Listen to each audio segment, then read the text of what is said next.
teleconexión. Quería obviamente agradecerles, como venía diciendo, la participación de los asociados en este tipo de seminarios.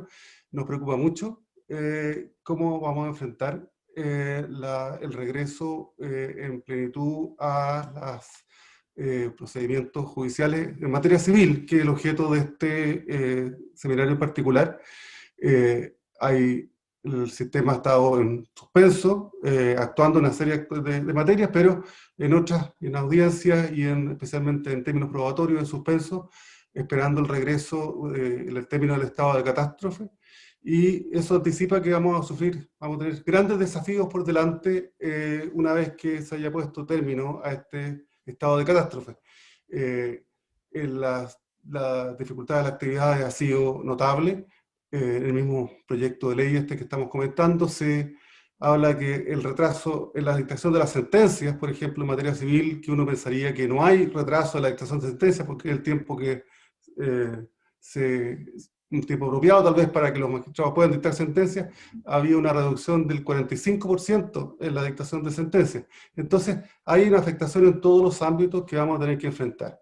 Y la idea de este seminario es analizar, junto con quienes nos acompañan, cómo darle a los tribunales y a los abogados las mejores herramientas para enfrentar estos desafíos por delante de esta época de transición, sin afectar derechos fundamentales, como el derecho de las personas a ser juzgados dentro de un plazo razonable, sin afectar la posibilidad real de los jueces de intervenir en los procesos y de un contacto lo más directo posible con las partes y las pruebas, y garantizando el derecho de defensa, cuya misión es de todos los abogados defender y asegurarnos que la velocidad y el intento de recuperar el ritmo de trabajo no pase por encima de los derechos de las personas. Para analizar estos temas nos acompañan los distinguidos expositores. En primer lugar, y haré en honor del tiempo, haré una descripción resumida de sus antecedentes, los conocen todos. Nos acompaña el magistrado juez titular del 11º juzgado de Civil de Santiago, don Ricardo Núñez, quien hará una exposición en primer lugar. Luego nos expondrá don José Pedro Silva, profesor de Derecho Procesal de la Universidad Católica, y concluirá exponiendo Pedro Pablo Vergara, consejero del Colegio de Abogados y profesor de Derecho Civil, para luego pasar a la fase de preguntas por parte de los asistentes. La idea es que las preguntas se conduzcan a través del chat, las pueden ir haciendo a medida que va avanzando el seminario. Yo las voy anotando y cuando llegue el momento vamos transmitiéndola a las personas que exponen y para que las puedan contestar. Les rogaría que las preguntas fueran claras, breves y precisas, y en lo posible identificaran, si es que procede, la persona a la cual están dirigidas. Y con esto le paso la palabra al magistrado don Ricardo Núñez, juez del 11º Juzgado Civil de Santiago. Muchas gracias. Muchas gracias, Nicolás. Lo primero que corresponde es que yo dé las gracias al Colegio de Abogados por esta invitación, que tiene varios desafíos, me parece a mí, porque permite en una primera fase dialogar sobre, creo yo, tratar de vislumbrar cuál es la situación de la justicia civil a nivel de Santiago. Pues me parece que es lo relevante, ¿no? Desconozco algunas realidades de otras regiones, pero particularmente Santiago sí la conozco.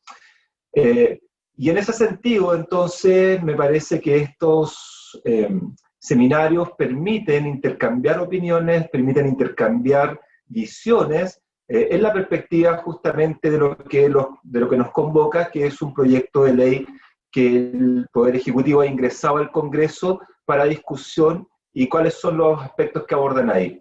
Y entonces, eso es lo primero que yo quiero agradecer al presidente don Néstor Humérez, a ti, Nicolás, muchas gracias, a Pedro Pablo como buen consejero que siempre está preocupado de materias civiles, y bueno, compartir pantalla en estos momentos con José Pedro Silva. Para mí es un orgullo, digamos, José Pedro, profesor destacado de procesal, quien además conozco personalmente por haber trabajado con él en otras instancias. Entonces, para mí es un desafío sentarme al lado de José Pedro, porque yo no voy a hacer el desatino en este sentido de tratar de explicar qué es lo que dice la ley. Si tenemos a José Pedro, que, aunque no lo diga, probablemente es uno de los redactores principales de este proyecto. Y entonces, lo que pretendo en estos minutos que me quedan es identificar, me parece, tres aspectos que son centrales. El primero es tratar de hacer un pequeño diagnóstico de lo que es la justicia civil en Chile, particularmente en Santiago, la región metropolitana, que, digámoslo, atiende no solo a una población de 5 millones y más de personas, sino que además tiene centralizado en su competencia los principales órganos estatales y privados, digamos. Entonces, los niveles de litigio son incomparables respecto a otras regiones. Y luego me parece a mí que hay que ver y mirar el proyecto que ha sido presentado al Ejecutivo, y en una tercera mirada muy cercana a esta, bueno, ver cuáles son los desafíos y haciendo una posición absolutamente subjetiva, porque no hablo por los 30 juzgados civiles de Santiago, pero sí transmito algunas de las opiniones de ellos, cuál es la perspectiva que nosotros esperamos para en el futuro cercano. Dicho eso, voy a tratar de hacer esta ecuación que tú nos planteaste, Nicolás, de cómo miramos, cómo hacemos para que esto funcione, con los desafíos que tú nos planteaste en esta pequeña introducción. Es decir, que la justicia civil avance, que se respeten los derechos de las partes, que tengamos una justicia en tiempo razonable, y también desde la perspectiva de la autocrítica que tiene que hacerse la justicia civil en este país. En ese sentido, lo que yo diría, en primer lugar, es que, y probablemente esto no es ningún secreto, la justicia civil a nivel nacional y particularmente en Santiago está sufriendo una crisis importante. Una crisis que dice relación con cuestiones orgánicas, que han repercutido duramente en el trabajo, y también una crisis que viene vinculada a la necesidad de adentrarse en reformas profundas respecto al proceso civil. Cuando hablo de una crisis orgánica, lo que estoy señalando es que, más allá que efectivamente hoy día tengamos suspendidos los términos probatorios, las cargas de trabajo de los tribunales civiles de Santiago, que cada uno tramita aproximadamente 8.000 o 9.000 causas, están vinculadas más bien a procesos de ejecución individual. Es decir, estábamos hablando de que hoy día la justicia civil trabaja en procesos de ejecución privado, que no tiene nada de malo, pero que me parece a mí que también otorgan cargas administrativas que podrían ser trasladadas a otros órganos.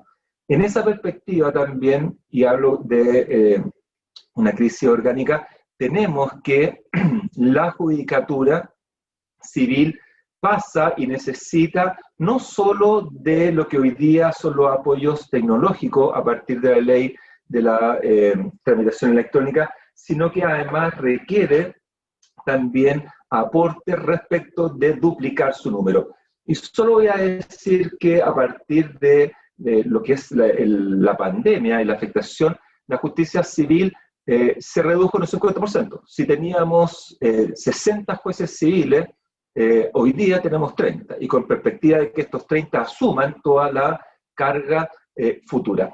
En esa perspectiva, entonces, la realidad de la justicia civil se enfrenta a este proyecto desde la perspectiva de lo que buenamente o malamente ha tratado de hacer. Es decir, avanzar en los procesos en los que se puede a través de lo que es la implementación de la tecnología, por la realización de audiencias de videoconferencia, por la realización de los comparendos en donde se puede, con la comparecencia de las partes, y además en avanzar en otros trámites que son parte también del quehacer administrativo jurisdiccional de los tribunales. Sé, por supuesto, que el avance no ha sido del todo parejo, digamos. Tenemos tribunales en Santiago, y esto no es ningún secreto, que avanzan más que otros, y eso obedece básicamente a las decisiones jurisdiccionales de los jueces. Pero nos parece que, en este sentido, una intervención de nuestra Corte de Apelaciones hubiese sido muy importante en torno a dar las directrices respecto de cómo avanzar en esta circunstancia. Esa circunstancia probablemente no la hemos tenido con claridad, y por tanto los avances que se han realizado en el avance de los procesos más bien están radicados en lo que hoy día tenemos una organización interna, lo que es el comité de jueces, que va dando algunas directrices para poder avanzar. Y en ese sentido, entonces, muchos de los elementos que recoge el proyecto de ley, particularmente en lo que se denomina como y está regulado en los artículos transitorios con las fases transitorias de funcionamiento, nos parecen que deben ser recogidos.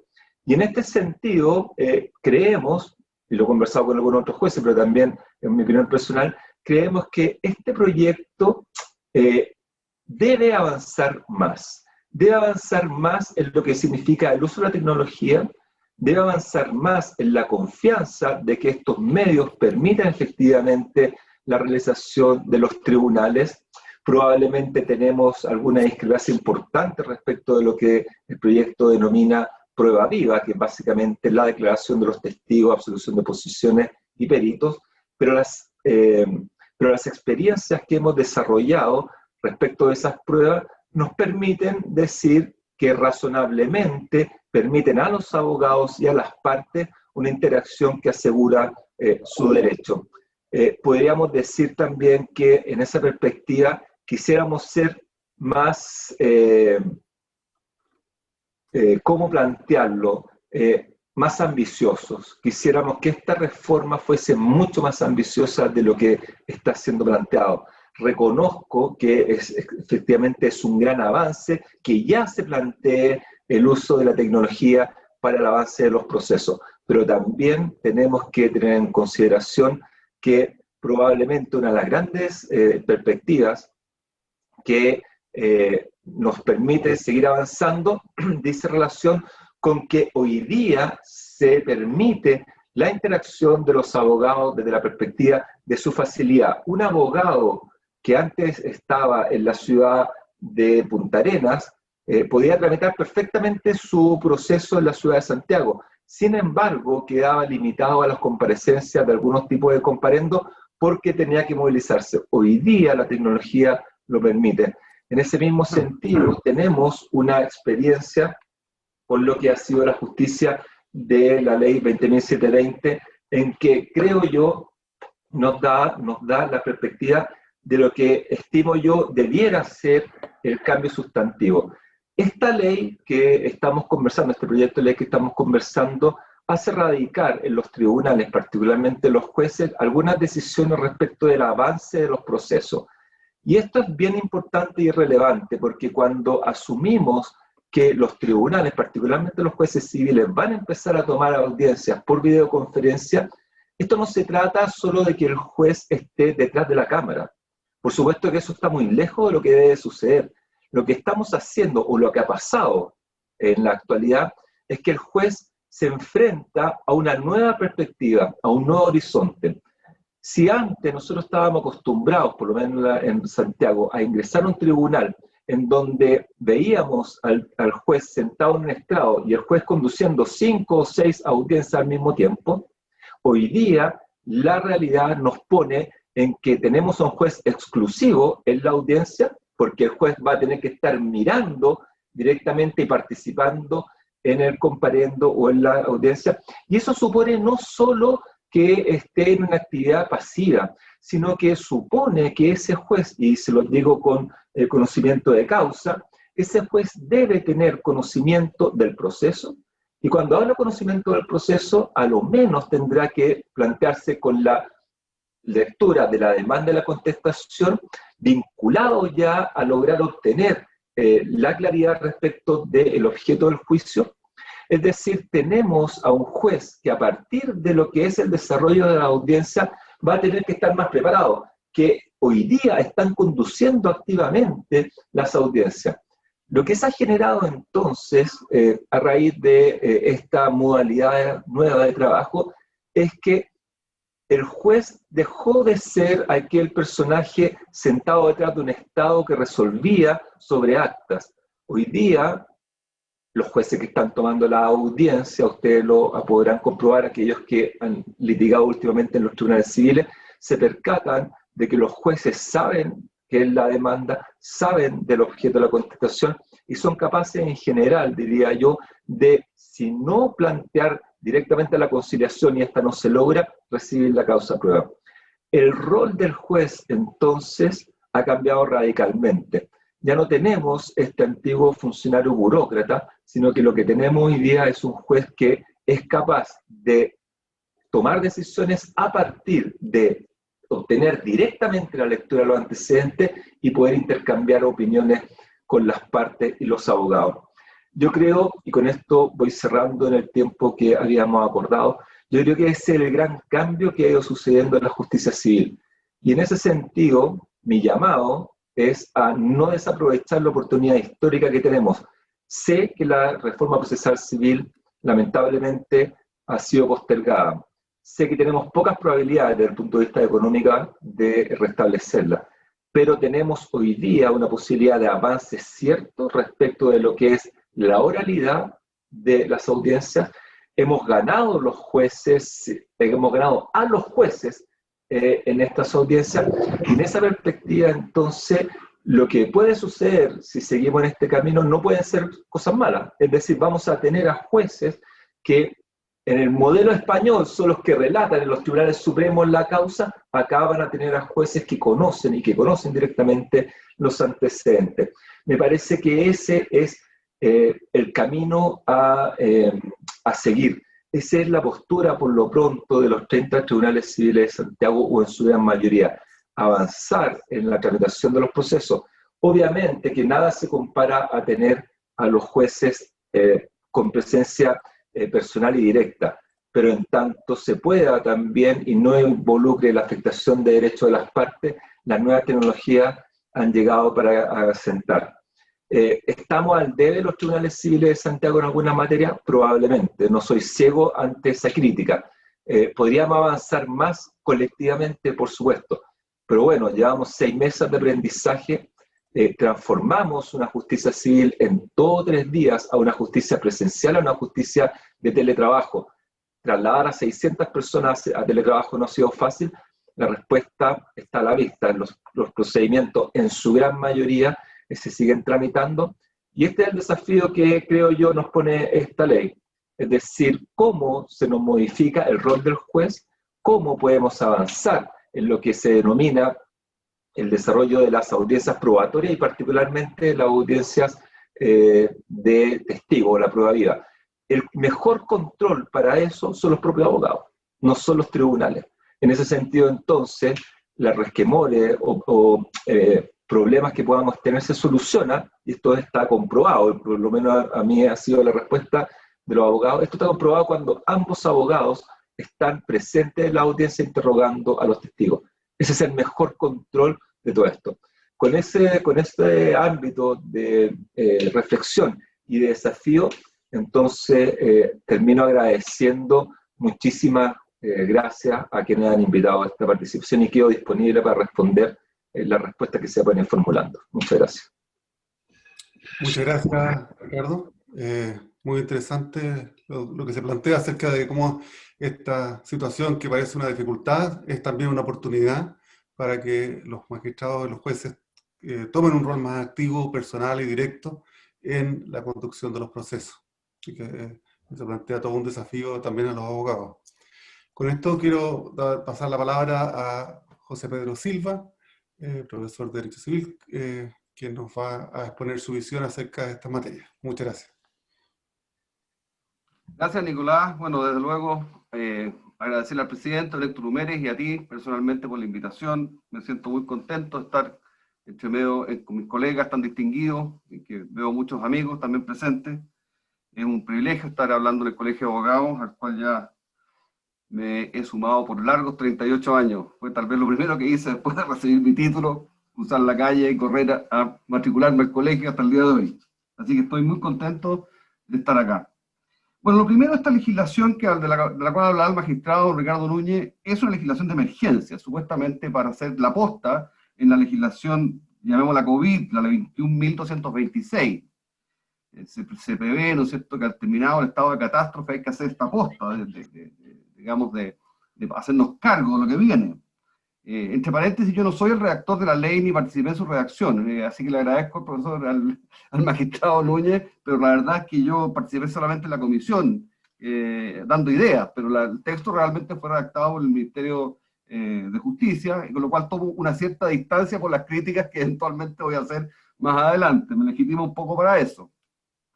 Como digo, es una legislación de emergencia que toma la posta la ley 21.226 y que plantea eventualmente algunas cuestiones, o debiera plantear cosas transitorias, pero la verdad que como todas las cosas que pasan en este país, lo transitorio tiende a colarse entre lo transitorio y lo definitivo.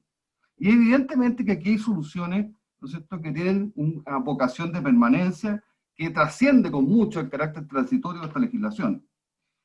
Mi dolor profundo, una vez más, y lo he expresado el profesor Tabolar en un seminario que estuvimos el otro día juntos, es nuevamente la postergación de la reforma procesal civil. Esto no es la reforma procesal civil, como no lo fue la digitalización de los procesos. Eran cuestiones que estaban previstas en la reforma procesal civil, pero hay que entender que la reforma es una cuestión sistémica desde el punto de vista funcional, como un estatuto procesal mucho más completo y más actualizado y moderno que el que existe hoy día. No voy a entrar en los detalles, pero además planteaba toda una reformulación orgánica de los tribunales, es decir, son proyectos que dialogaban de una manera muy completa en dar un salto cualitativo y cuantitativo desde el punto de vista de la jurisdicción civil en Chile. Desde luego en lo orgánico se postula en los proyectos de ley, ¿no? La transformación de los tribunales civiles, separando las funciones administrativas de las jurisdiccionales, creando unidades de apoyo, de las cuales son muy importantes, o están previstas la unidad de ejecución de apoyo a la cobranza de las acciones de cobro, y también la unidad de mediación. Pero no solamente eso, se creaban más de 76 unidades u oficinas judiciales a lo largo del país, en comunas que no tienen acceso a la justicia, lo cual está, digamos, pensado para atender a más de 700.000 compatriotas adicionales que necesitan el acceso a la justicia civil. Yo creo que no hay que renunciar a este gran proyecto, a esta gran política pública en la cual hemos consensuado con el Colegio de Abogados, con los jueces, con la academia, en su necesidad, y no solamente eso, en textos que ya están listos y redactados, y que este gobierno, por razones que no puedo compartir, digamos, le echó la culpa al tema presupuestario y por eso no quiso avanzar, estando los proyectos, como les digo, totalmente redactados y listos para ser tramitados en el Congreso. Me parece a mí que las razones presupuestarias no tienen lugar acá, porque la sola discusión y aprobación de estos proyectos habría significado 2 o 3 años de discusión en el Congreso Nacional, y por lo tanto, y su implementación estaba prevista de forma gradual, de tal manera que no se ve que haya una razón presupuestaria para justificarlo, pero las cosas son como son. El proyecto del cual estamos conversando atiende a 2 propósitos fundamentales, como ustedes sabrán, lo habrán leído, porque es importante, digamos, razonar más bien sobre comentar el proyecto más que explicarlo.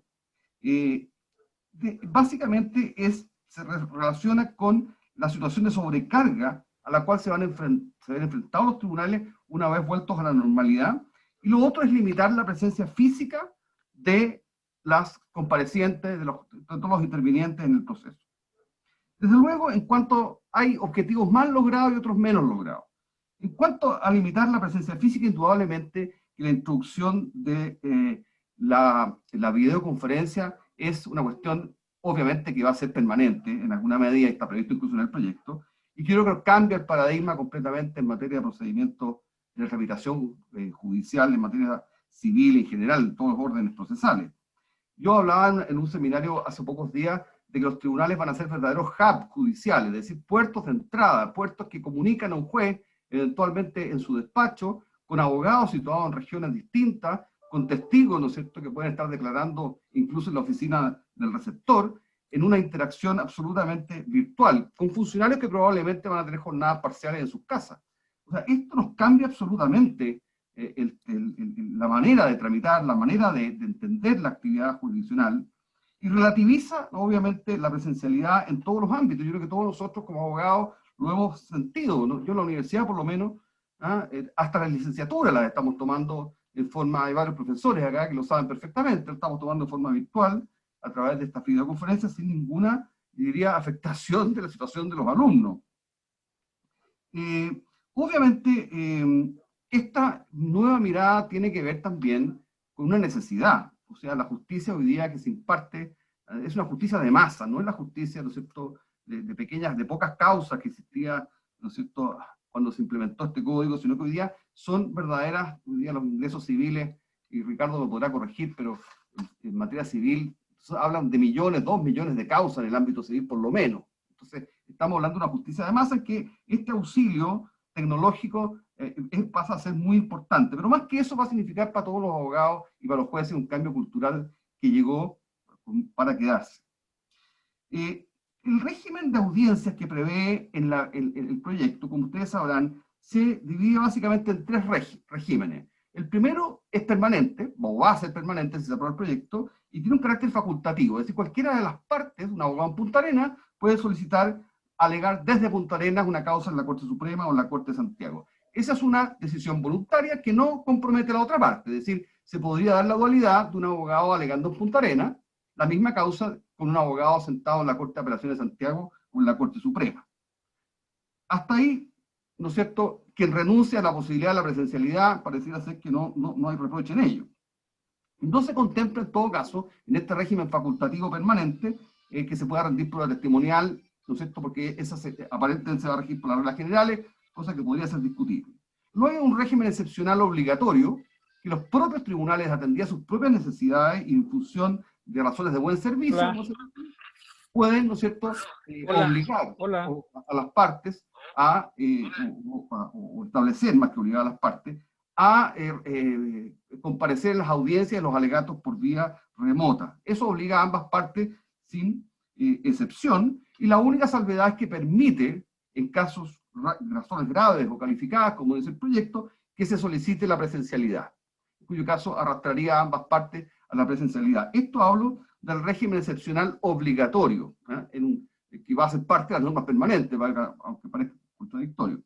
Y luego es el régimen al cual nos vamos a ver inmediatamente abocados, que es el régimen transitorio que va a durar a lo menos un año, contado la entrada en vigencia de esta ley. Recuerden que esta es una ley que va a entrar a regir in actum, y por lo tanto nos vamos a ver abocados en que la presencialidad va a ser la excepción, prácticamente no va a existir, y nos vamos a ver abocados a tener que participar tanto en la rendición, en la audiencia en general, más la rendición de la prueba de testigos, la absolución de posiciones, en forma remota.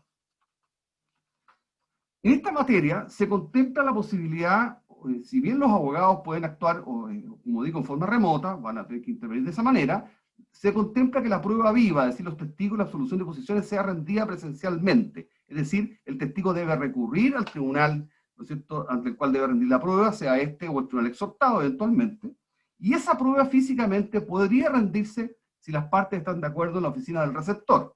Ahora, uno podría decir, ¿por qué en la oficina del receptor? ¿Por qué no, por ejemplo, en una notaría con la presencia del receptor? Es decir, habilitar otros recintos que amplifiquen las posibilidades en esta materia. El proyecto, en este articulado transitorio para el año que viene, posterior a la vigencia de la ley, señala que el juez debe estar ahí, y no sé si lo dijeron, lo está establecido inadvertidamente, o dicho con voluntad de hacerlo así. Dice que el juez debe estar simplemente disponible. Por eso que, respecto a lo que decía el magistrado Ricardo Núñez, en realidad la ley lo que habla, que en materia de prueba de testigos y en materia de absolución de posiciones, el juez debe estar disponible, que no es lo mismo que estar presenciando la audiencia. Ahora, ustedes saben que en materia de testigos, todos que ejercemos la profesión, sabemos que el juez está a la guaita simplemente, pero la prueba se está rindiendo por el receptor 2 o 3 o 4 escritorios más allá. Así que desde ese punto de vista no hay ninguna novedad. A pesar de que el Código de Procedimiento Civil exige que sea el juez el que interrogue personalmente a los testigos. Norma que no exige tratándose de la absolución de posiciones que sí puede delegar el ministro de fe. Entonces, yo creo que aquí el proyecto tiene que aclararse. Estamos hablando de un juez que va a estar disponible, por lo tanto podrá estar disponible para varias audiencias, que a mí me hace mucho sentido, o va a estar presenciándola cada una de las audiencias, en cuyo caso, nosotros si estamos tratando de destrabar el tema, pareciera que no ir en la línea correcta. Luego se contempla en este ámbito también la posibilidad de que los clientes puedan firmar con firma electrónica simple, ¿no es cierto?, no firma electrónica avanzada, que muy pocos tienen, y por lo tanto, ¿no es cierto?, esa firma electrónica simple la podrán ratificar vía Zoom, vía videoconferencia con el tribunal a teledistancia, lo que me parece también perfectamente correcto. Desde el punto de vista de los remates, los bienes raíces, es una cuestión muy importante, porque el proyecto una de las novedades que traía el proyecto en materia de juicio ejecutivo era justamente contemplar los remates por vía electrónica, es decir, como una plataforma electrónica, como la que entiendo hoy día tiene la empresa Macal, por ejemplo. Pero lo que nosotros planteamos era una plataforma a nivel nacional, de tal manera que todos los remates de todos los tribunales de la nación convergieran en esta plataforma y con amplia información y con una metodología que no se la puedo explicar acá, pero ese era el propósito. Aquí lo que se haría, mediante un auto acordado de la Corte Suprema, es fragmentar, ¿no es cierto?, dar una reglamentación general, pero cada tribunal efectuaría estos remates vía videoconferencia, lo cual podría plantear ciertas asimetrías tecnológicas o problemas desde ese punto de vista que no, en realidad, la verdad es que estaban pensados de otra manera. Pero en fin, es lo que estamos. Luego hay normas sobre notificación electrónica por cédula. Se dice que cualquiera de las partes puede solicitar, ¿no es cierto?, la notificación por cédula de las resoluciones más, son bastante importantes, como ustedes saben, que sean notificadas por cédula, a petición de parte, digo, lo cual también es complejo porque va a ser poco probable que alguna de las partes pida, te fijas tú, que realmente la sentencia definitiva o la interlocutoria de pruebas se le notifique realmente por medio electrónico. No me lo imagino mucho. Tal vez habría invertido la norma, porque si estamos en un proceso en el cual tenemos un tribunal que tiene que agendar o planificar su agendamiento, lo lógico tal vez habría sido lo contrario, es que se notificaran por correo electrónico, a menos que por razones fundadas se llegara a solicitar al tribunal volver al régimen tradicional, pero es una cuestión absolutamente discrecional. Lo que sí no agregó el proyecto y que es urgente agregar es que en esta materia las direcciones de correo electrónico deben ser no solamente la de la parte, sino que específicamente la de los abogados y mandatarios judiciales y patrocinantes, que pareciera ser que se omitió. Luego hay un tema importante que se contempla respecto a las sentencias que se dicten, aquellas básicamente declarativas, por ejemplo, las que cancelan inscripciones de hipoteca, de dominio, etcétera, que pueden ser notificadas o comunicadas directamente a los registros públicos por la parte, lo cual a mí me parece un poco un despropósito, porque realmente rompe con la regla del artículo 113 del Código Orgánico, que en el fondo el que debe cumplir las resoluciones es el tribunal. Por lo tanto, si estamos hablando de interoperabilidad, que es lo que hoy día se favorece, incluso el proyecto habla de la interoperabilidad entre los tribunales e instituciones privadas, pareciera lógico entonces que sea el tribunal el que le ordena al conservador de bienes raíces la cancelación de la hipoteca o la cancelación, ¿no es cierto?, de una inscripción de dominio. Ahora, excluye el proyecto, lamentablemente, la práctica de los embargos y las precautorias que debían seguir siendo notificadas a través del receptor, lo cual va un poco contra lo que se planteó en todo el proyecto, que nosotros queríamos avanzar en un sistema de embargos electrónicos, tanto de cuentas corrientes, de valores y en el fondo de registros públicos, a partir de un oficio o instrucción dada por el tribunal, lo cual habría facilitado mucho las cosas. Enseguida se habla de la mayor eficiencia del sistema. Estamos pensando en el proyecto de ley o el legislador en la sobrecarga que se nos viene. Desde luego, algo de contrabando, pero que tiene mucho que ver, ¿no es cierto?, también con la eficiencia de las audiencias, es que se plantea la eliminación del sistema de inhabilidad de testigos, lo que conocemos el sistema de tacha. Plantea la eliminación del sistema de tacha, ¿no es cierto?, y por lo tanto no hay inhabilidades para declarar como testigo, lo cual facilita naturalmente la conferencia que se puede hacer a través de estos medios telemáticos, no es así, pero obviamente todos ustedes sabemos que esta es una cuestión mucho más de fondo, porque aquí, ¿no es cierto?, eliminándose las tachas, lo que pasa es que sencillamente caemos en una lógica de valoración probatoria totalmente distinta. Realmente ahora, a partir de ahora, ¿no es cierto?, se harán preguntas al testigo de credibilidad, pero eso obliga al tribunal a razonar con fundamentos propios de la sana crítica, cuando se vayan, por favor, apaguen aquí la credibilidad del testigo. Y lo propio, nosotros como abogados, cuando tengamos que impugnar un fallo, ya no vamos a tener que recurrir a las reglas, ¿no es cierto?, semitasadas de la prueba testimonial, sino que vamos a justificar, como lo hemos hecho en otros ámbitos, prueba pericial, por ejemplo, los argumentos lógicos, científicos o meramente experienciales que den o no credibilidad al testigo.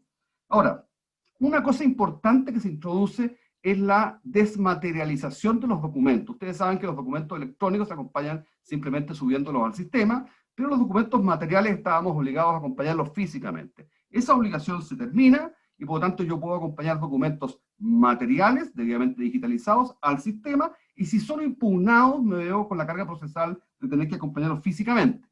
Hay que tomar ciertos recaudos que el proyecto no señala, que va a pasar en materia de exhibición de documentos, que va a pasar en materia de cotejo de instrumentos o cotejos de letras, ¿ah? Si acaso, ¿qué tenemos que acompañar? ¿Ah? O sea, parecía ser lo lógico que acompañemos el documento en su versión material también. Este es un tema que no está regulado en el proyecto y que me parece especialmente sensible. Voy terminando, don Nicolás, no sé cuánto tiempo me queda, o ya estoy pasado o no. No te escucho.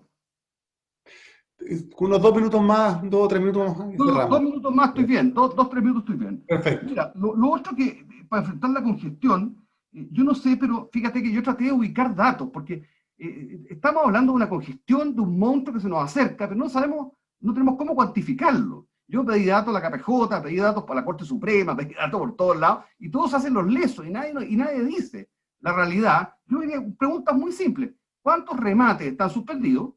¿Y cuántas audiencias están suspendidas? Para saber a quién nos vamos a ver enfrentados en diciembre, o quién sabe, en un periodo posterior, si acaso la pandemia sigue su curso y habrá que dictar otro estado de catástrofe. Yo simplemente en una pequeña encuesta con los jueces de Santiago, logré sacar un promedio entre 120 o 150 remates digamos, al día de hoy pendientes. Yo saqué un cálculo con mis pésimas matemáticas, por lo tanto debe estar todo malo, pero más o menos, del orden a esta fecha de 3.600 remates pendientes, y pensemos que hacia el último trimestre serán 6.000, 7.000 remates pendientes. Pero ojo, esa es una cifra aparentemente susceptible de ser eliminada fácilmente, pero subyace esa cifra a aquellos juicios ejecutivos, donde hay los remates, con hipotecas, por ejemplo, que tienen excepciones, son los que justamente se les plantea excepciones, que no han llegado a la etapa de remate, y por lo tanto, eso es una cifra oculta gigantesca. Y esa realidad, yo estoy de acuerdo con don Ricardo Núñez, que es la realidad de Santiago, pero obviamente en otras regiones la situación es distinta. Lo que quiero terminar diciendo, aquí hay que tomar medidas más de fondo frente a esta situación.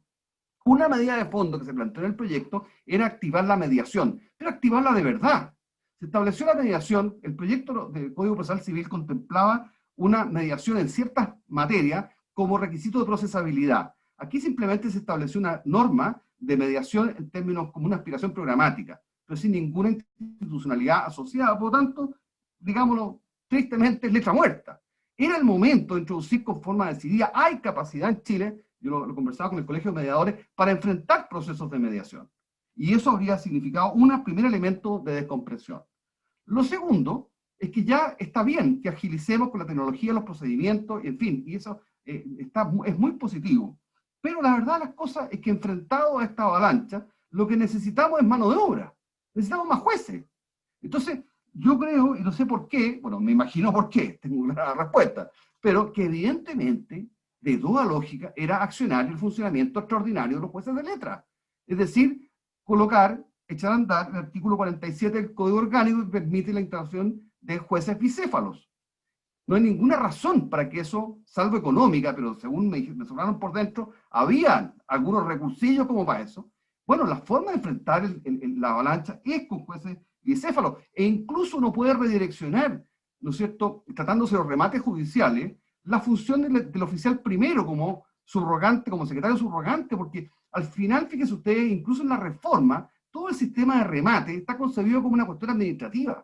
Por consiguiente, es perfectamente factible que si es controlar un Zoom y teniendo un juez disponible, entre comillas, siempre vamos a poder, ¿no es cierto?, agilizar el mecanismo de los remates judiciales, si no tiene ninguna complejidad ni cosas del otro mundo. Por lo tanto, podría el oficial primero contribuir incluso en esa función. Termino porque hay muchos otros temas, simplemente que a nivel de cortes, por ejemplo, hay que tomar también ciertas medidas, ¿no es cierto?, que las cortes están, yo tengo incidentes, menos incidentes, que están atrasados hace 6 u 8 meses en la Corte de Apelaciones, y ustedes deben tener experiencias similares. Bueno, eso no, hay que solucionarlo. No puede ser esta cosa que cualquier petición de parte, si lo otorguen alegato en materias incidentales. Yo creo que aquí hay que evolucionar en 2 direcciones. Lo primero es una solución que el derecho comparado hace mucho rato que ha hecho, el Código Modelo, el Código Uruguayo, etc. Y algo tiene el Código nuestro en materia de juicio menor y mínima cuantía, que es la apelación con efecto diferido. Es decir, la apelación de los incidentes, los artículos, de las resoluciones intermedias se deduce el recurso, pero queda en suspenso, esperando la sentencia definitiva. Si la sentencia definitiva es favorable al apelante, obviamente que hasta ahí no va a llegar la apelación de las resoluciones intermedias. Si es contrario al apelante, sube como un conjunto las apelaciones, tanto de la sentencia definitiva como de esta resolución intermedia. Estoy hablando fundamentalmente, naturalmente, de aquellas que no ponen término de juicio o hagan imposible su prosecución, que es una categoría, ¿no es cierto?, homologable desde el punto de vista de la solución del conflicto a la sentencia definitiva. Entonces, hay que tener un especial cuidado con eso. Y lo otro es que habría que, de frente, creo yo, restringir los alegatos en materia incidental a simplemente una petición ya sea de común acuerdo o por una de las partes, pero que la Corte resuelva de manera fundada. Yo sé que ustedes me van a decir que el riesgo es que no lo van a dar nunca. Bueno, pero es que lo contrario es estar sucumbiendo en este mare magnum de asuntos que no avanzan los asuntos de las Cortes y que yo encuentro realmente preocupante por lo que viene, que es era justamente o es uno de los propósitos que ha tenido esta legislación transitoria, ¿no es cierto?, para ver la luz. Bueno, espero brevemente haberles dado una visión en algunas cosas un poco críticas, a pesar de que yo participe en esto, pero tomemos nota. Si es la oportunidad como colegio, el colegio ha sido muy proactivo, participó el colegio en la mesa con el consejero Florencio Bernales, con grandes aportes. Por consiguiente, el colegio está presente en esto y tiene que estar presente en esto porque es lo que nos atañe al ejercicio diario de la profesión de cada uno de nosotros. Les agradezco mucho su gentileza y disponible, feliz para las preguntas que quieran hacer. Muchas gracias. Muchas gracias, José Pedro. Bastante global la visión de todos los ámbitos que abarca el proyecto. Muy interesante cómo incluso la tecnología puede ayudar a perfeccionar el proyecto y asegurar cuestiones que todavía están pendientes, como se mencionaba, la garantía de la integridad y la fidelidad de las pruebas vivas, que seguramente ha abarcado también varias preguntas que vamos a resolver después, así que van a ser varios puntos que vamos a tener que abarcar. Y con esto quisiera dar la palabra a Pedro Pablo Vergara, consejero del Colegio de Abogados. Muchas gracias. Muy buenas tardes a todos. Lo que quiero hacer yo es simplemente exponer el resultado de una encuesta que hemos hecho en el colegio, en la que han participado, creo yo, un número importante de abogados, ahí lo van a ver ustedes cuántos son, y en que han opinado sobre lo que son los puntos esenciales de la reforma que se propone. Lo que hicimos nosotros en el colegio fue reducir esto a 10 puntos que pueden no ser todos los que más relevantes, pero era muy importante que la encuesta no tuviera más de 10 preguntas.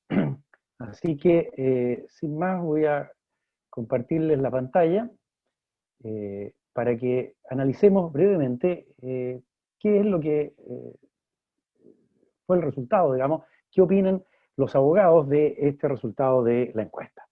La están viendo todas, ¿no es cierto? Bien, espero que ahora no falle nada. Como les digo, participaron en esta encuesta 483 abogados, lo cual es un número relevante de personas, y por lo tanto creemos que la muestra es bastante representativa. Déjenme tratar de poner la pantalla completa a esto, si es que lo logro. No se logra aquí con este sistema. Bueno, vamos a tener que hacerlo así. Abajo, Pedro Pablo. Ustedes. La primera, perdón. En la parte de abajo lo puedes ampliar. Sí, pero al compartir la pantalla, déjenme ver si lo logro, no se ve. Es el problema. Ah, aquí puede ser.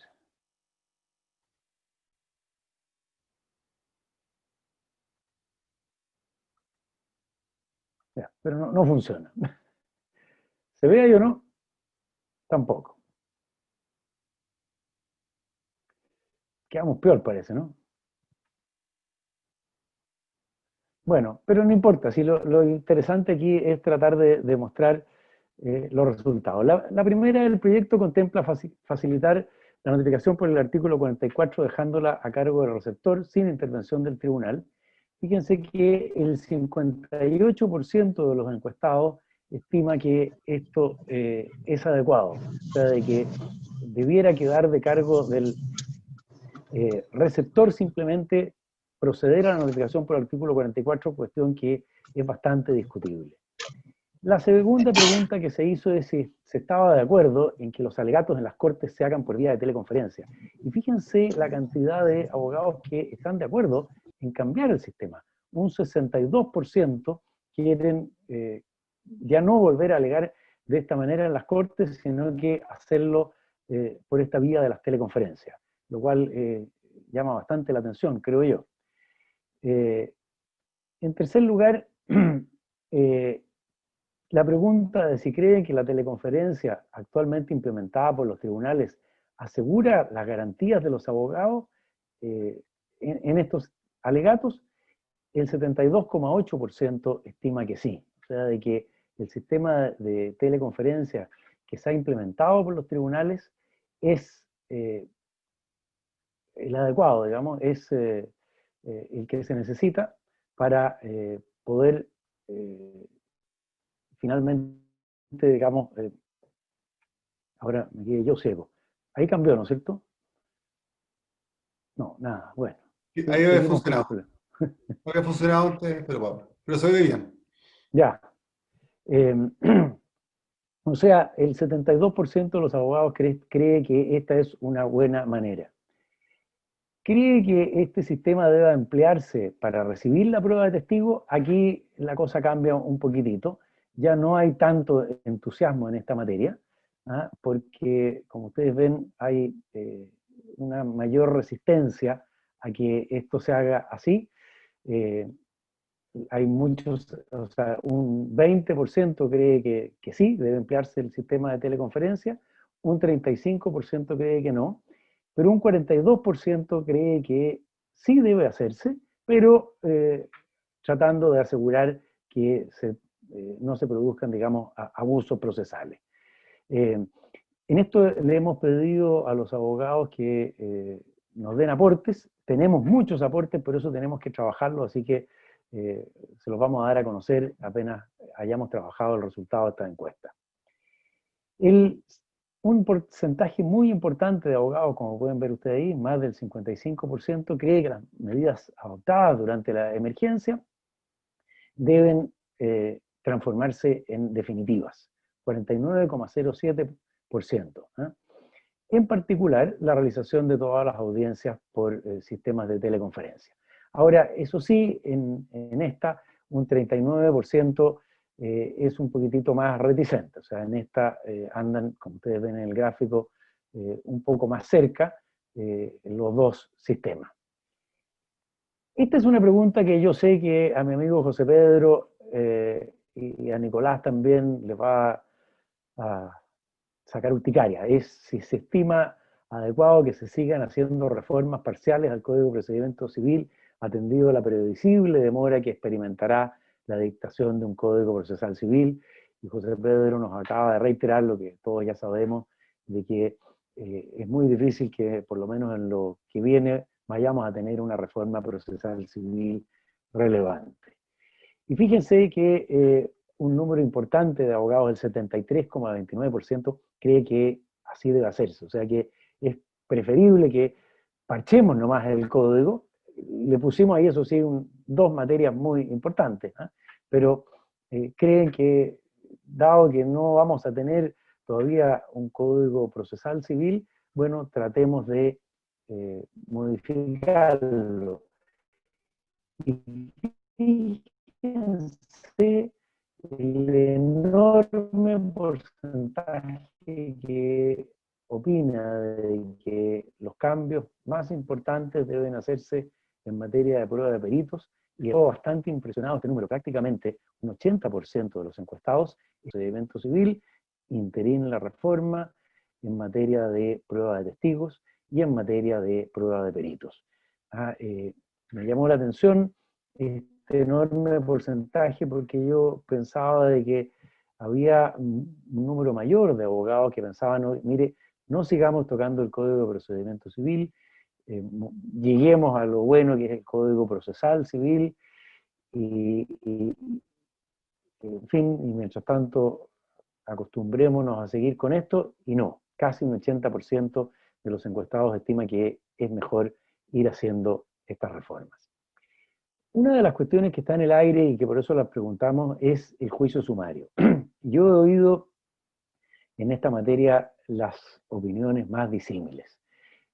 Muchos creen que el juicio sumario prácticamente debería suprimirse y achicarse el juicio ordinario, porque el juicio sumario es prácticamente un juicio ordinario, pero con un plazo para contestar la demanda tan breve, que hoy día dentro de lo que son los estándares del debido proceso, pareciera ser que no es admisible un tiempo tan breve para poder contestar la demanda. Y un 70% de los encuestados estima de que por lo menos deberá aumentarse en 5 días, ese plazo de 5 días a un plazo mayor. No hemos preguntado cuánto, pero pareciera ser que eso no es razonable. Y después, si hay otras ideas a aportar en este periodo, fíjense que un enorme porcentaje, un 74% de los encuestados, nos dijo, no, mire, yo no quiero aportar nada, lo cual significa quedémonos con lo que hay, porque, digamos, con esta reforma que se está proponiendo, porque ella es adecuada, ella sirve para mejorar el sistema procesal civil actual, como en parte también lo proponía el magistrado don Ricardo Núñez y también don José Pedro, aun cuando él aspira a más, yo ya lo sé. Y por último, la última pregunta que hicimos, si es que parecía conveniente modificar las notificaciones, la forma de hacer las notificaciones, de modo de que se abandone ya definitivamente el estado diario y estas se empiecen a hacer por vía del correo electrónico. Un 68% estima que así debiera ser, un 24% lo admite, pero en la medida que no sea obligatorio, con lo cual podemos decir que un 92% al menos estima que sí debiera modificarse este sistema de notificación por el estado diario y cambiarse a un sistema más moderno del código de que establece el Código de Procedimiento Civil, como podría ser el del correo electrónico u otra medida de esa naturaleza. Lo cual creo yo también es indicativo en el sentido de que, al parecer, el sistema de tramitación electrónica no le ha ido tan mal. ¿Cuál es la conclusión entonces a la que se llega después de analizar el resultado de esta encuesta? A que hay una tendencia a que se acaba el Código de Procedimiento Civil tal como lo conocemos, y lo que se va a imponer es un sistema que he tratado de graficar ahí con ese dibujo, ¿no es cierto? Ya no vamos a tener muchas más audiencias personales, presenciales, sino que la tendencia va a ser a alegue aquí, o sea, alegue mediante una pantalla, alegue de modo remoto. Nos va a quedar pendiente, eso sí, lo que planteaba Ricardo. Claro, esto es un sistema que pareciera ser muy bueno, pero que requiere más jueces, porque la gran virtuosidad de este sistema es que a lo menos el juez tiene que estar presente durante la audiencia. Ya no va a ser como antes en que el juez está sentado arriba del mesón, porque no pareciera ser razonable que, como lo estoy viendo a todos ustedes en esta pantalla, el juez pueda estar atendiendo por Zoom múltiples audiencias. De ahí tal vez entonces que haya una cierta aceptación a este sistema digital, que es lo que nos está revelando esta encuesta. Para concluir, eso sí, debo reconocer que esta encuesta tiene un sesgo. Ella se hizo también por medios digitales, y por lo tanto asumo que los que la han respondido son los que tramitan por vía digital. Tal vez hemos dejado afuera a algunos abogados que no están tan habituados al sistema digital, pero probablemente de esos ya haya muy pocos, porque claramente desde que empezó la pandemia en marzo de este año ya se hizo imposible ir a pedir el expediente Pérez con González al despacho del tribunal. Eso es todo lo que quería exponerles, cuál ha sido el resultado de esta encuesta, que pareciera ser que, como han visto ustedes en esas cifras y en esos gráficos, el sistema digital tiene gran aceptación entre nosotros, y por lo tanto lo que el colegio probablemente va a proponer, y que pueda ser el resultado también de este seminario, de las preguntas que ustedes hagan, y de las respuestas que todavía nos nos pueden llegar porque la encuesta está abierta, lo que vamos a sugerir como colegio de abogados dentro del plazo que hay para hacer indicaciones. Eso es, muchas gracias, don Nicolás, me he ajustado el tiempo. Muchas gracias, Pedro. Muchas gracias, Pedro Pablo. La verdad, las cosas que es muy interesante, los resultados de la encuesta. Y yo pensaba que tal vez este periodo de digitalización forzada que hemos vivido todos los chilenos durante los últimos 6 meses hace cambiar la aproximación nuestra de los abogados a la justicia y de las partes. E incluso las mismas dificultades que uno advertía. Una de las grandes dificultades que se advierte es lo que está pasando hoy en día y muchos de los abogados nos han contado. Abusos que se han producido en las notificaciones por el artículo 44. Hay muchos casos de receptores efectuando notificaciones en lugares que no están concurriendo las personas y se les están efectuando notificaciones en esas circunstancias. De alguna manera, aligerar o facilitar la notificación por el artículo 44 pone en alerta a muchas personas. Pero tal vez en la digitalización está la solución. Por ejemplo, el uso de la clave única del registro civil ha sido mucho más extendido para pedir permisos por la cuarentena, y quizás lo que pudiera hacerse es establecerse una reforma legal en que efectivamente se facilita la notificación por el artículo 44, pero se obliga al receptor, en caso que las personas tengan registrado un correo electrónico en su sitio de registro civil de clave única, a enviarles por correo electrónico ese mismo día la constancia de notificación. Entonces, es posible que en esta experiencia que hemos vivido todos los chilenos, encontrar soluciones creativas, modernas para todos estos problemas que están planteándose. Así que muy interesante el resultado de la encuesta. Quería comenzar tenemos varias preguntas y me gustaría comenzar por el magistrado Ricardo Núñez. Gonzalo Reyes pregunta, ¿por qué qué cree usted que no se ha podido avanzar en la justicia civil, en avanzar con nuevas tecnologías, en la valoración de pruebas de forma más moderna, como en otras materias? ¿Cómo el avance en las tecnologías podría ser utilizado en materia civil y cuál puede ser la resistencia que haya por parte de los jueces civiles? Sí, interesante lo que mostraba Pedro Pablo, porque esto dice relación probablemente también con esta pregunta. Porque lo que yo creo es que uno debiera desde ya decir que en estos 6 meses lo que ha sucedido es que hemos transitado en un cambio cultural. Y como todo cambio cultural, se generan resistencias. Y la resistencia no dice relación con la edad que uno tenga, digamos, sino que dice relación más bien con cómo uno perspectiva la realidad y los sesgos que uno tenga. Y en ese sentido, entonces, me parece que el apostar porque la tecnología permita el acceso a la prueba, me parece que es relevante, porque podemos hacerlo. José Pedro planteaba hace un rato 2 cuestiones que son increíbles desde el punto de vista de la tecnología. Esta idea que la notificación por correo electrónico es facultativo. Fíjense que cuando los niños entran al colegio, hoy día, yo tengo que ver que están en 13, 15 años, lo primero que les dan es un correo electrónico, en donde ellos funcionan con todas las notificaciones que les llegan de sus tareas, de sus funciones, de sus labores. Tener un correo electrónico hoy día no es ninguna cosa de otro mundo. Sin embargo, este proyecto, tal como lo planteaba José Pedro, invierte la situación. Y entonces invierte la realidad. Y probablemente ahí hay un tema cultural que no estamos enfrentando. En materia de testigo, de lo que denominamos prueba viva, hace poco la Corte Suprema decidió ya en un fallo que viene a ratificar que de los primeros días de mayo, junio, que la realización en ciertas determinadas condiciones de juicios orales penales no importa, en tanto se realiza por videoconferencia, no importa la afectación del debido proceso del imputado respecto a su ejercicio de derecho de defensa. Si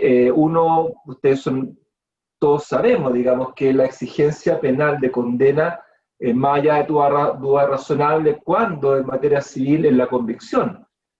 Algunos sostienen que es distinto, yo creo que es más o menos lo mismo, pero bueno, si en penal se permiten pruebas denominadas prueba viva, que en realidad es un concepto que utiliza el Ejecutivo, el Colegislativo, ¿y por qué no es civil? ¿Y por qué voy sobre lo que decía Pedro Pablo? Porque cuando los colegiados responden respecto a la testimonial, dice, mire, un 20% está de acuerdo con realizarlo, pero un 42% dice sí, bajo ciertas condiciones que me aseguran que no haya fraude. Es decir, estamos en el 62% de abogados, de partícipes que estarían dispuestos a hacerlo. Por supuesto que yo comparto que la tecnología nos permite formular formas para que no se produzca el fraude. José Pedro nos contaba que en la universidad los exámenes de grado ya se toman, digamos. En la Universidad Diego Portales, si no me equivoco, tiene un programa especial que inhabilita los teléfonos que están alrededor, que la cámara marca si el alumno está mirando para otro lado. Ahora no sé si se... Pero bueno, hay tecnología. ¿Por qué no hemos avanzado más? Probablemente lo que yo creo es que nos falta romper estas barreras culturales, pero podríamos avanzar mucho más. En mi perspectiva, sí. Pero con nuevos elementos, asumiendo este 42%. Entonces, tenemos que tomar medidas para que no nos generen fraude. Les voy a poner un solo caso. A nivel de tribunales civiles de Santiago, estamos generando toda una infraestructura en el primer piso del edificio en donde vamos a poner habitáculos con debidas separaciones para los efectos sanitarios, en donde va a estar un escritorio, un computador con videocámara, un lugar para que esté el receptor y otro para que el testigo. Eso conectado directamente al tribunal. Ahí tenemos una medida, y a los abogados, por supuesto, no los podemos tener ahí, pero los vamos a tener conectados por videoconferencia. ¿Podemos avanzar en la tecnología para esta prueba? Sí. Hemos enfrentado y vamos a seguir enfrentando las barreras culturales, por supuesto. Pero como decía José Pedro, hay que ser ambiciosos, digamos. Y para eso me parece que es el desafío de estas conversaciones. Perfecto, muchas gracias, magistrado. Pregunta para Perdona, José ¿alguien Pedro está Silva. compartiendo la pantalla? Indebidamente. Parece Manuel Jiménez, dice. Manuel Jiménez Bulne. Querido Manuel. Don Manuel Jiménez.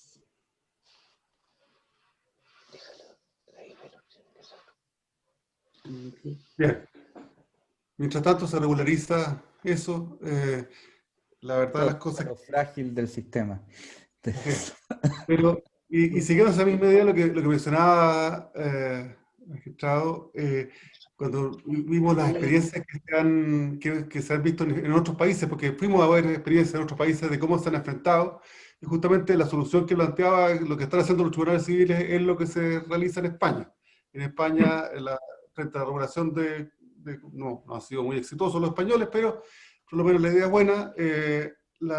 Se habilitaron espacios públicos en los tribunales para que los testigos pudieran comparecer a testificar solos, y el resto de la gente conectada en forma virtual. Y esa es la experiencia que se ha vivido en otros países también, y es la forma que se está enfrentando en lo que viene el desatasco del retraso judicial. Pregunta a José Pedro Silva.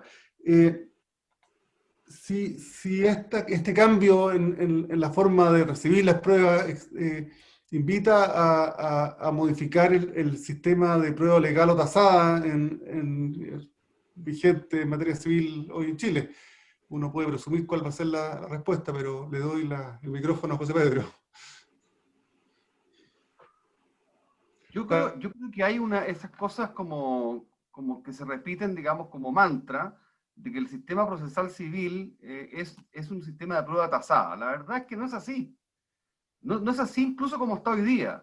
Porque si tú ves, y basta, por ejemplo, en materia testimonial, hoy día se está proponiendo cambiar de frentón para la zona crítica, digamos.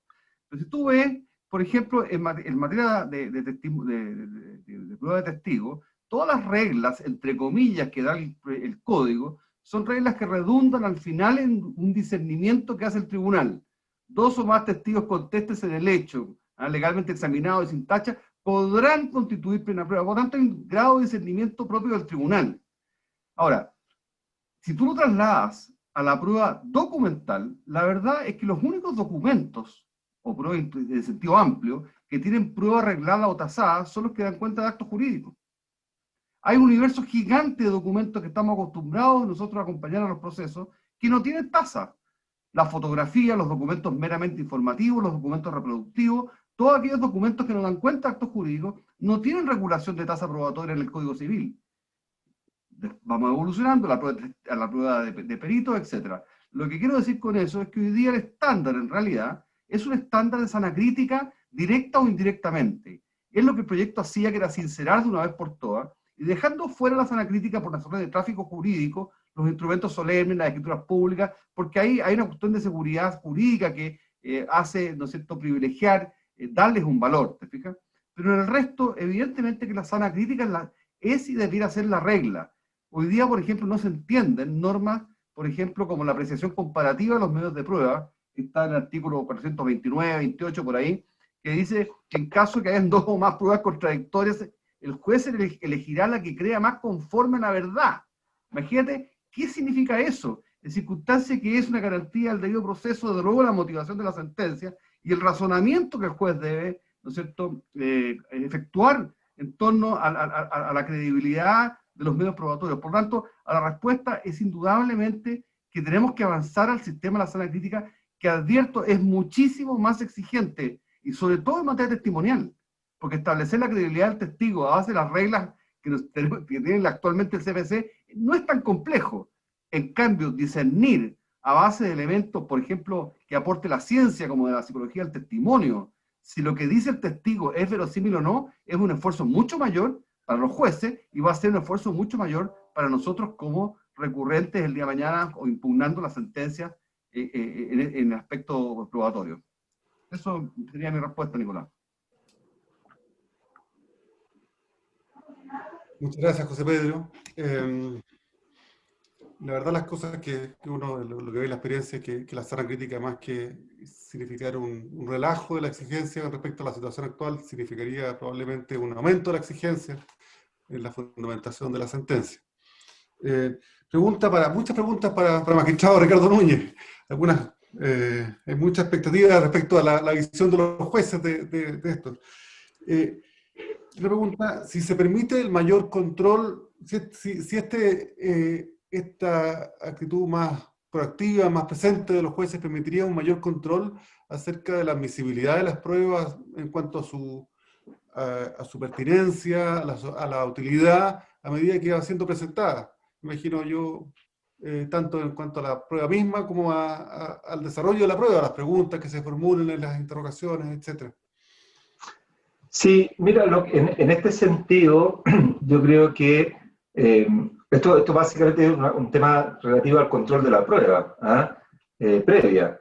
Y yo creo que basta mirar la ley 20.720 sobre insolvencia, que en materia de determinación de pasivo, cuando abre la discusión respecto a las impugnaciones, tiene una norma que es muy simple, que dice relación con el control que le otorga el tribunal de establecer cuál la prueba es pertinente o sobreabundante. Que esta norma ya la conocemos en la perspectiva de la justicia penal, la conocemos en la justicia laboral también, y algunas visiones en la justicia de familia. Y entonces, claro, en principio, en el sistema en general, aparece como algo lejano, pero la verdad es que ya está incorporado en el quehacer de los tribunales, es decir, los tribunales civiles, los jueces civiles de Santiago, ya conocen cómo se excluye y cómo no se excluye una prueba, que hay que fundamentarla, por supuesto, y en ese sentido, entonces, lo que permite es darle racionalidad a la prueba. La prueba, cuando viene a ratificar a un testigo que alguien se encuentra casado, esto es como el certificado de soltería, digamos, una cosa que se prueba por un documento público. Por mucho que yo diga que 5 testigos me han planteado, y lo que estaba planteando José Pedro, 5 testigos todos contesten, plantean que llueve de abajo para arriba, eso no va a suceder. O que tengo 5 testigos que van a ir a declarar respecto a la inscripción de propiedad en conservador de bienes raíces. ¿Qué es lo que quiero decir con esto? Que efectivamente tenemos hoy día la instancia procesal en un sistema especial, por supuesto un juicio especial, pero que sería fácilmente transportable y mirada al juicio normal. Ahora, esto tiene una dificultad porque la ley 20.720 está conceptualizada y pensada en audiencia, digamos. Pero bueno, habría que mirar y pensar. ¿Por qué está este nivel de exclusión también o de corte de antecedentes que no van a poder llegar a ningún lado? También uno debiera pensarlo en un control de admisibilidad. La ley, el proyecto de ley, habla sobre control de admisibilidad respecto de los juicios ejecutivos, y precisamente el título ejecutivo de más de 3 años con la fecha de vencimiento no pueden entrar al proceso civil. Muchas veces nos toca conocer de demandas en donde uno sabe del día 1 que no van a llegar a ningún lado, porque vienen mal planteadas desde lo formal, porque sustantivamente tampoco tienen aquel que demanda la nulidad de un contrato y solo demanda una parte. O sea, ese pobre cristiano va a llegar a la Corte Suprema y la Suprema le va a decir, ¿sabe qué? Demanda todo, digamos. Claro, entonces, en ese sentido también tenemos que, yo sé que es difícil lo que estoy diciendo, pero llamando a la confianza de los jueces. Yo sé que es difícil, pero bueno, en la medida en que los controles también sean más fuertes en términos de la fundamentación, como nos planteaba José Pedro, tenemos mejores posibilidades de seguir adelante. Así que, controla la prueba, me parece que sí, tenemos experiencia, podemos hacerlo. Muchas gracias, Ricardo. José Pedro, Silva, una pregunta. Si se ha, y sobre todo en la discusión de este proyecto o dentro del Ministerio de Justicia, ¿se ha contemplado la posibilidad de tal vez establecer para la justicia civil un centro de notificaciones, como sucede en otras materias, u otros avances en materia de notificaciones? Efectivamente, el proyecto contempla sistemas de notificaciones, tal vez no tan perfectos como lo que se está planteando hoy día en la modificación por cédula, pero planteaba, por ejemplo, entre otros sistemas de notificaciones, las notificaciones por registro, cuando uno va a notificar a una institución, por ejemplo, el Banco Central, o el Banco del Estado, o un banco comercial, que tienen libros de registro, había un sistema en esa dirección. Pero esos son un poco los ámbitos, la forma de practicarla. Ahora, sí se planteó en la parte orgánica emular los sectores reformados y tener un centro de notificaciones. Ese era un tema que está planteado en la parte orgánica del proyecto. Se conversó mucho, porque efectivamente el acceso a la justicia va muy de la mano, ¿no es cierto?, de un sistema transparente, accesible y eficiente de notificaciones, que no dejaba afuera el sistema de receptores, a opción del justiciable, digamos, que pudiera financiarlo, pero sí al público en general le daba acceso a un sistema de notificaciones, lo cual a mí me parece absolutamente consustancial con el derecho de acceso a la justicia. Así que la respuesta es sí. Muchas gracias. Pregunta para magistrado Ricardo Núñez. Viendo un poco la situación de lo que se ha producido estos 6 meses, y no sabemos bien cuál es la composición de los datos, pero esta cifra que se da en el mensaje del proyecto de ley acerca de que habría un retraso de 45% en la dictación de sentencias, ¿es una realidad que se está viendo? ¿Existe alguna idea de por qué se está produciendo eso? Está apagado el micrófono. Sí, sí, ahí está. Sí. En temas de estadística, tenemos un problema institucional, diría yo. Primero porque son privadas, cuando la verdad es que todo lo que estadísticamente genera un ente público debería tener esa misma calidad. Y lo estoy pensando desde el acceso a la sentencia hasta el acceso de la más mínima estadística. Como dice alguien por ahí, uno en el portal del Poder Judicial sin rol no es nada, digamos, lo que es un error. Pero dicho eso, ¿y por qué digo que tenemos un problema de estadística? Porque la verdad es que la estadística que maneja el Departamento de Desarrollo Institucional, el DDI, de la Corporación Administrativa del Poder Judicial, difiere de la estadística que manejamos los tribunales civiles. Les voy a poner dos casos que son paradigmáticos para poder responder al planteamiento del mensaje. Luego de que se está discutiendo si se retoma o no se retoma el artículo 47, que es duplicar los jueces, los tribunales, que es una cosa ya, pero básica, digamos, se señala en una estadística que existen por parte de este departamento, que existirían en la justicia civil más de 1.200, 1.300 juicios que estarían paralizados, es decir, que venciéndose el término probatorio no se habría citado las partes de sentencia y que esto no tendría ninguna explicación. Ustedes comprenderán que esa información supone entonces que los tribunales civiles están votando las causas, digamos. Y la preocupación es la siguiente: tomamos esta información, los tribunales civiles de Santiago, y lo primero es que el 57% de esas 1.200, 1.300 causas estaban suspendidos por efecto de la 21.226 con una nomenclatura que permite al sistema leerlo rápidamente.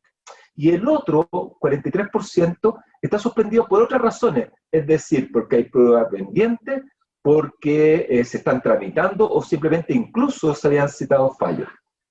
Ahí hay una primera situación. Luego, cuando se nos consulta respecto de las audiencias que se están realizando, porque la visión que existe desde el mundo de la estadística es que los tribunales civiles están paralizados. Bueno, efectivamente yo no voy a defender gremialmente a nadie, no me corresponde. Yo asumo y también sé que tenemos tribunales que no han proveído números que debían ser, pero la realidad es distinta. Entonces, a la pregunta del 45%, ese 45% que refiere el mensaje, no es que estén atrasados, sino que lo que señala correctamente la estadística es que en el mismo periodo, comparado al 2019, se han dictado un 45% de sentencias respecto del mismo periodo. El problema es que estamos comparando peras con manzanas, porque tenemos que se mide el periodo de marzo a septiembre con la suspensión de los probatorios, y cuando comparamos el 2019 se mueve y se mira un periodo de marzo a septiembre que no habían problemas de funcionamiento, porque de hecho, si uno mira ya a partir de la segunda quincena de octubre se genera un problema en la tramitación de los procesos, porque bueno, este país se vio asolado por el cierre del centro y una serie de circunstancias que hacía que la gente tuviese que irse a trabajar a otro lado.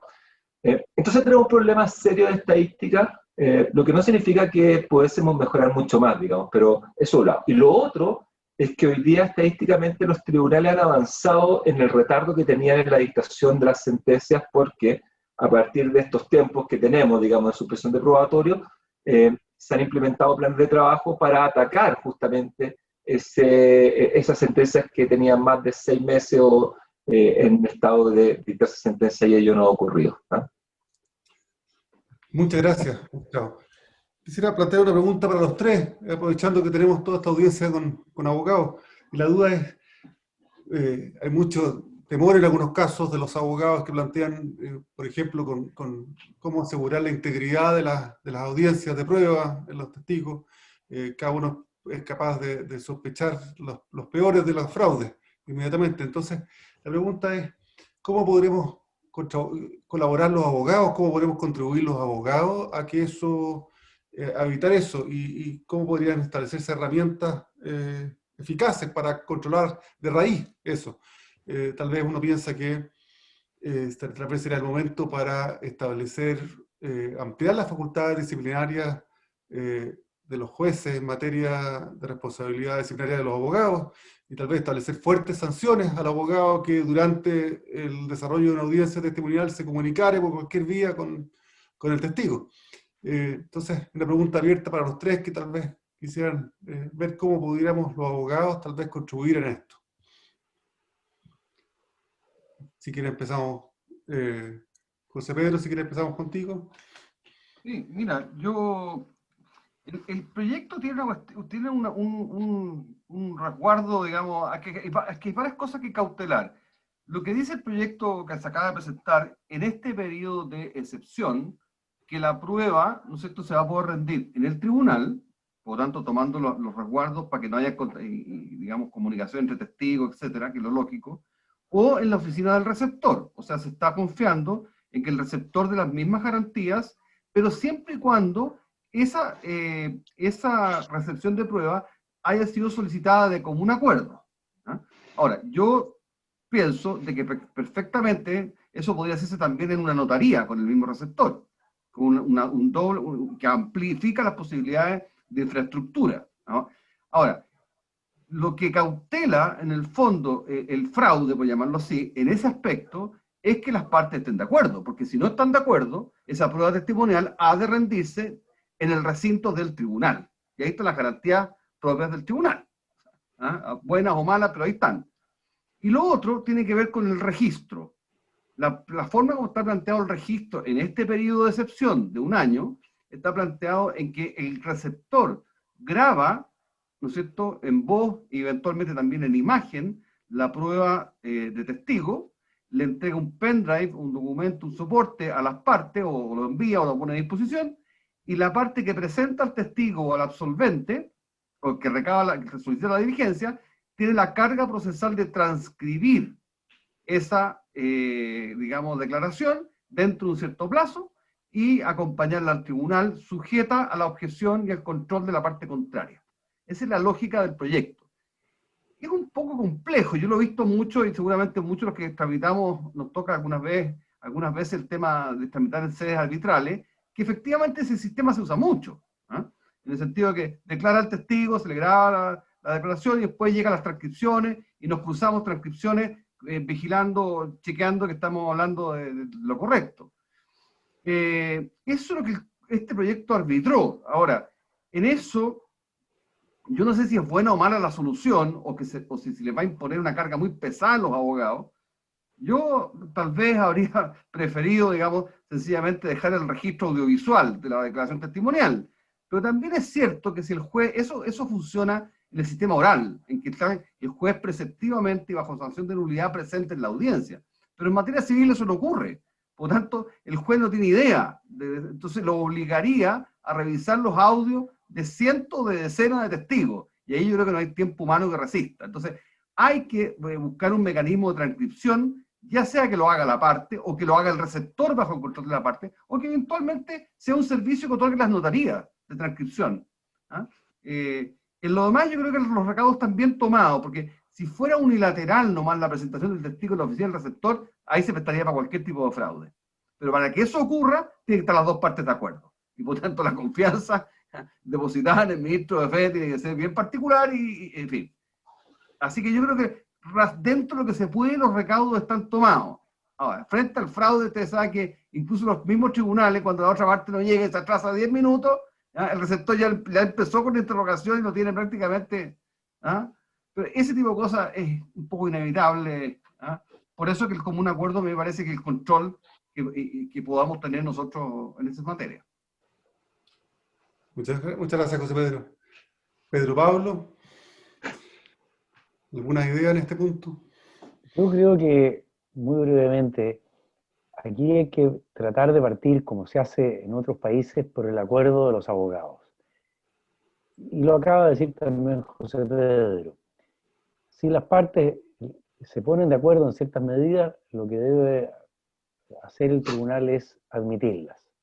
Yo hago una crítica en ese sentido de que muchas veces los tribunales se sienten muy apegados al Código de Procedimiento Civil, pero yo creo que en lo que viene y con las normas que se han dictado ya, hay un margen mayor de interpretación desde que se admite la teleconferencia y por lo tanto debiera darse mayor énfasis a que si los abogados acuerdan hacer las cosas de una cierta manera, se haga así. Incluso no tiene por qué ser, por ejemplo, la prueba de testigo en una notaría o donde sea, es donde ellos acuerdan. Bueno, y para lo que no acuerden, para esos casos de abogados litigantes que no admiten nada y que creen que la única manera de ganar un proceso es oponiéndose a todo lo que pida la otra parte, bueno, ahí nos quedaremos con los procedimientos tradicionales. Yo creo que tenemos que tratar de evolucionar a eso, y que por lo demás es lo que me ha tocado vivir poco, pero lo he vivido en tribunales extranjeros, anglosajones. Lo que primero rige es los acuerdos de los abogados. Todo lo demás es subsidiario. Y ahí es donde entra el juez. Creo que hacia eso debemos tender. No opino más. Gracias, Nicolás. Muchas gracias, Pedro Pablo. Magistrado, ¿alguna Sí, idea? sí, mire, yo lo que voy a decir es porque tengo la convicción, y voy a poner un ejemplo también de esto. Yo tengo la convicción, primero, que efectivamente, como dice José Pedro y Pedro Pablo, son los abogados los que mejores conocen a su litigio. Y en esta perspectiva, entonces, soy un convencido que los tiempos nos ponen nuevos desafíos en la perspectiva cultural. Y esto lo hemos pensado y ya lo hemos ejecutado. Si un testigo va a declarar por videoconferencia, cuestión que yo creo que no genera ningún problema hoy día, digamos, y lo va a hacer porque los abogados están de acuerdo en una oficina que han decidido los abogados con el receptor ahí. La verdad es que yo creo que en ese sentido el tribunal solo debe velar porque las condiciones de comunicabilidad sean, es lo primero. Y en ese sentido, claro, resguardar y valorar el acuerdo de los abogados. Luego, diría yo, en la perspectiva como funcional. Si eso no funciona, bueno, por eso estamos generando toda esta infraestructura en el edificio, digamos, en donde se pueden realizar estas tomas de audiencia. Pero, ¿qué es lo que controla realmente al fraude? Me parece a mí que es la asistencia a los abogados. O sea, es el mejor control. Miren, una prueba testimonial cambia sustantivamente si ambos abogados se encuentran presentes y hacen lo que todos tenemos que hacer, digamos, que es ejercer por la defensa de los intereses de nuestras partes, en el caso cuando son abogados particulares. Ese es el mejor control. Que va a prevenir un fraude, bueno, ahí hay un tema cultural también que tenemos con los testigos, digamos, pero que hay que mejorar. Entonces, desde el punto de vista orgánico, lo que yo diría, respetar la decisión de las partes. Si eso no sucede, tener la infraestructura del tribunal que va a estar habilitada. En cuanto al control sustantivo, por supuesto, el abogado son los mejores controladores de la claridad del testigo.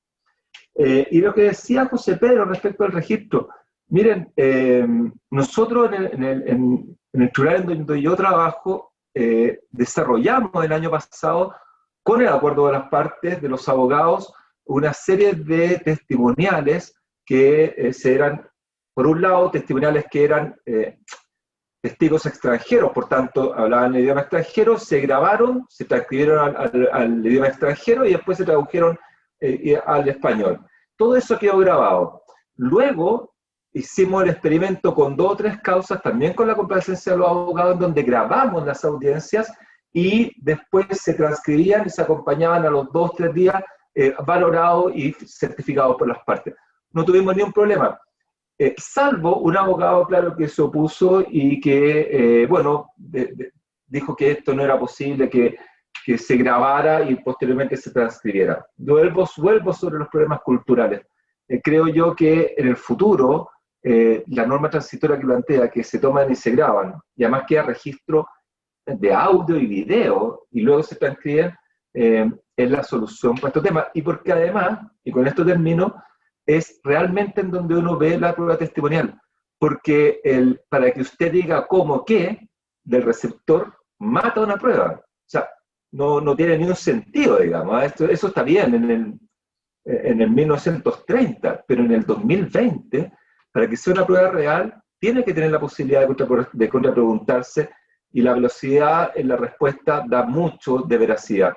Y eso en un registro de audio y video, créanme que cambia sustantivamente una prueba.